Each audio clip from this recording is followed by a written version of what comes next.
Shalom, continuaremos aqui o nosso estudo, Deus o Pai do Panteão, parte 2. Aconselho a você a assistir o primeiro estudo, para que você possa entrar nesse estudo com bastante consciência do que estamos falando. Nós estávamos na questão da origem do termo Deus. Nós vimos como o termo Deus vem de Dei, iluminar. Em seu livro também, da origem do termo Deus, nós vimos pelo próprio escritor e padre João Evangelista Martins Terra, em seu excelente livro Deus dos Indo-Europeus, sobre a hierofonia de Deus no céu luminoso.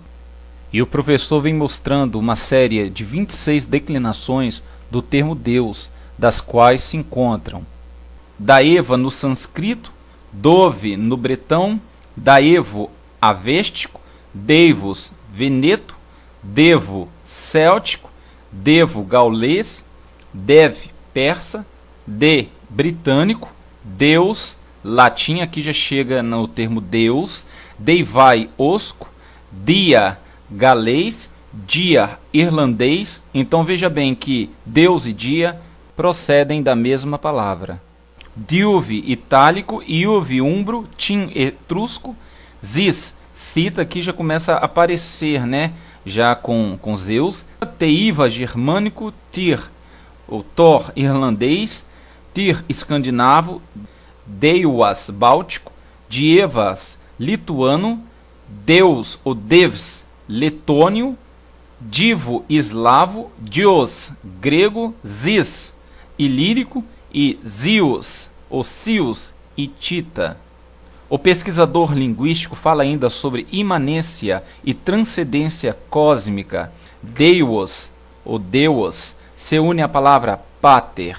E aí ele começa a dar alguns exemplos. Jaspita, pai do céu para os arianos, na antiguidade, que equivalia ao sol.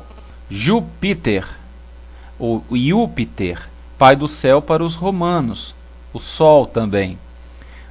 Zeus pater, pai do céu para os gregos, também o sol.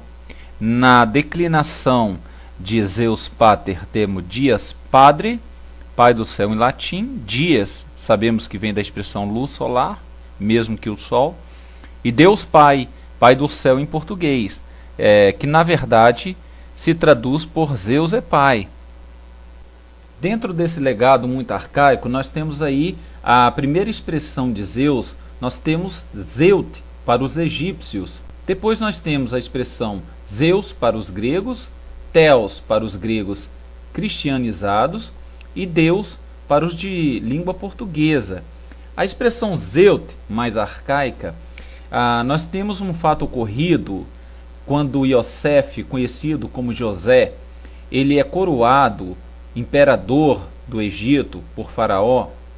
Ele recebe o nome de Zephis Nut Parneia, ou seja, Zeus é o governador do Egito. No dicionário das mitologias europeias e orientais, página 227 da Kultrik Mek, traz para nós a expressão Diauspitar. Ele diz que é a forma sânscrita do céu, ou Deus. Então, Diauspitar é o mesmo que Deus. Pai antigo Deus do céu dos arianos. É forma análoga à grega Zeus pater e à latina Júpiter. Diauspitar propriamente é o Deus da luz e dos céus. Em latim, dies, que é o mesmo que dia. Sol, regente supremo do mundo e das outras divindades. Está aí, bem diante dos seus olhos, o que diz o dicionário das mitologias europeias e orientais. O mesmo dicionário, na página 248, traz a seguinte informação. Isto equivale à confirmação de que Deus era o chefe indiscutível do panteão e o Deus do império. Esse primado permaneceu até o fim do paganismo. Os gregos em Amon reconheceram seu Deus supremo, Zeus, e deram a Tebas o nome de Dióspolis. Aí ele traduz como cidade de Zeus. Então veja que Orfeu Spalding traduz Dióspolis como cidade de Zeus. Logo, Dios ele equivale à expressão Zeus e polis como cidade, mais um confirmando que Deus é Zeus. No entanto, algum ser humano, alguma pessoa ousaria mudar a palavra do Eterno? Se você ainda tem dúvida, você precisa ler a carta que Jerônimo, o tradutor da Bíblia, conhecido pela Igreja Católica como São Jerônimo, direcionou ao Papa Dámaso, que lhe pedira na época para que pudesse fazer algumas correções nas Escrituras. Jerônimo estava muito preocupado com a reação das pessoas, então ele escreveu esta carta ao Papa Dámaso.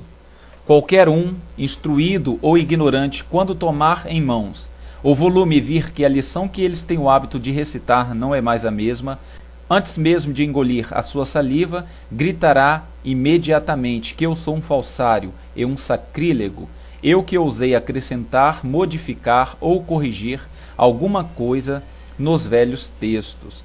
Jerônimo, tradutor da Bíblia, da Editora Paulina, página 44. Jerônimo confessando que estava preocupado com as pessoas que naquela época tinha as escrituras mais antigas para comparar com a sua nova e própria escritura.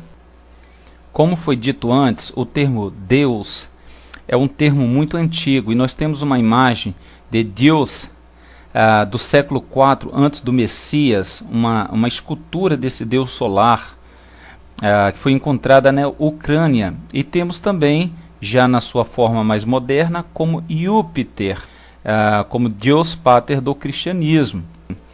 Outro assunto também muito intrigante e curioso está relacionado à Septuaginta. No Museu de Israel em Jerusalém contém fragmento da Septuaginta datada do primeiro século, com trechos do livro de Zacarias. O interessante é que esta versão grega, traduzida pelos judeus, contém o nome do Eterno em algumas partes, o tetragrama. O interessante é que mesmo os judeus traduzindo para o grego, esses escribas, eles preservaram o nome do Eterno em hebraico. Porém, a Septuaginta, datada de 400 anos mais tarde, contém as abreviaturas de Kyrios, que quer dizer Senhor, no lugar do nome do Eterno. Então, fragmentos mais antigos da Septuaginta mostram que, ao traduzir para o grego, eles preservaram o nome do Eterno em hebraico. Então estas mudanças ocorreram posteriormente. Eu gostaria também de salientar para as pessoas que pensam que a fonética verdadeira do nome do Eterno, do tetragrama, seria Jeová. Há um grande equívoco sobre isso. Primeiro, porque no hebraico não existe uma letra equivalente ao nosso J. Então, eu gostaria de mostrar para vocês o que diz a Enciclopédia em Cores Martins, volume 9, sobre o tópico da deturpação do nome do Eterno para Jeová. Reza assim o texto: entre as divindades romanas, Jeová da esquerda tinha o primeiro lugar com atributo de pai dos deuses e dos homens. Era considerado o máximo protetor da cidade de Roma. Veja que, de acordo com o livro da Enciclopédia Ilustrada, mostra-nos que esse termo Jeová já era um termo usado dentre o paganismo, que foi introduzido nas escrituras sagradas. Observe o que afirmam os próprios doutores e líderes das testemunhas de Jeová concernente aos termos Jeová e Jesus. Na Sentinela, o nome divino que durará para sempre, páginas 9, 11 e 19. Confira o próprio texto deles. Não obstante, muitos preferem a pronúncia Jeová. Por quê? Porque tem o uso corrente e uma familiaridade que Yahvé não tem.